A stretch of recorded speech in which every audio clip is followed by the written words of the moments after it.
Hello! In today's Archaeoscoop, my top 3 headlines are as follows. Headline number 1 comes from the inimitable world of the Nazi war diggers, more specifically while they were filming in Poland and Latvia. This was a TV programme produced by Clear Story Productions and commissioned by National Geographic, which we heard in previous videos had a stunning lack of best practice when it came to the handling of human remains. Not only were they not really pursuing a particularly, rigorous archaeological regime, but also as well they seemed to have people on set and doing the digging who didn't know the difference between a leg and an arm, holding up a femur to a shoulder socket and saying, "Oh, it's too big."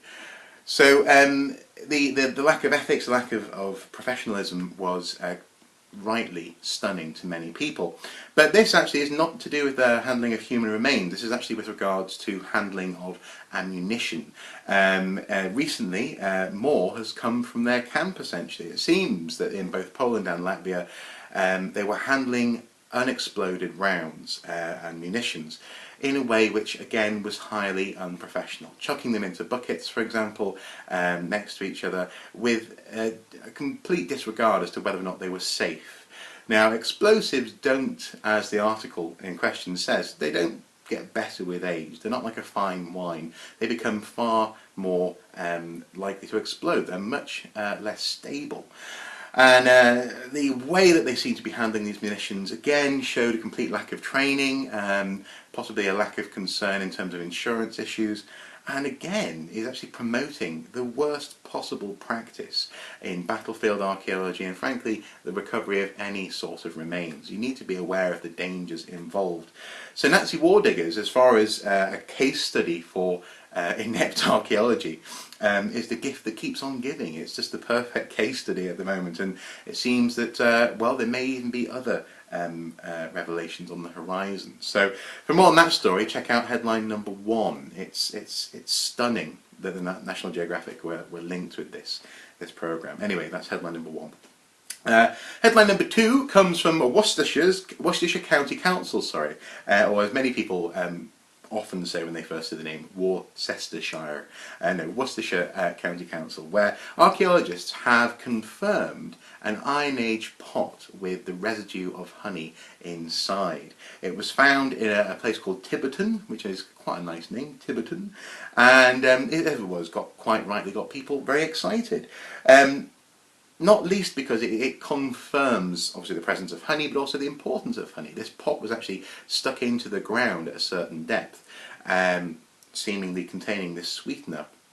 And as the archaeologists say, exactly what the pot was being used for is likely to remain a mystery, but it has given us insight into ancient culinary habits, and the fact that it was deliberately set into the ground suggests a ritual use. And that's essentially why this find is exciting. It's sweet, as the headline says. It's a sweet find from Worcestershire. So for more on that, check out headline number 2. Headline number 3, I actually misread this, partly because I'm busy and partly just because I'm tired at the moment, but we'll come to that in a moment. And that is that the archaeologists have apparently found the 10 Commandments! But they haven't, no. What they're doing is they're digging on the set of the 10 Commandments film. So that wonderful epic movie and the set pieces that it left behind. Now, this actually fits in quite nicely with a piece that I wrote I think last year on the Star Wars sets in Tunisia and whether or not archaeologists should be examining those. And it seems that the archaeologists are really starting to look at this stuff. After the movie was shot back in when it was finished back in 1923, the director, Cecil B. DeMille, ordered the set to be dismantled and buried in the sand. It's actually in California, just south of San Francisco, at the, this is going to be horrible pronunciation, the Guadalupe dunes. Sorry. But nonetheless, they were ordered to be buried, and archaeologists are currently uncovering them. And what they're finding, essentially, is evidence of bygone era in filmmaking. After all, the technology is very, very young in the grand scheme of things, and understanding the incipient steps of filmmaking, especially epic filmmaking, is something which is well worth doing. So, so again, an interesting archaeological story. That's headline number 3. For those news stories, and indeed other news stories from the past few days, all you need to do, as ever, is check the video information. They're all down there for your delectation and delight. Read at your own pace and do enjoy.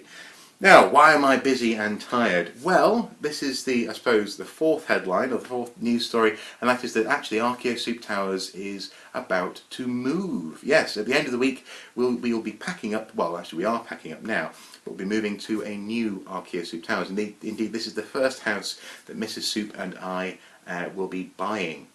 Yeah, it's our first purchased house. As opposed to renting where we're living.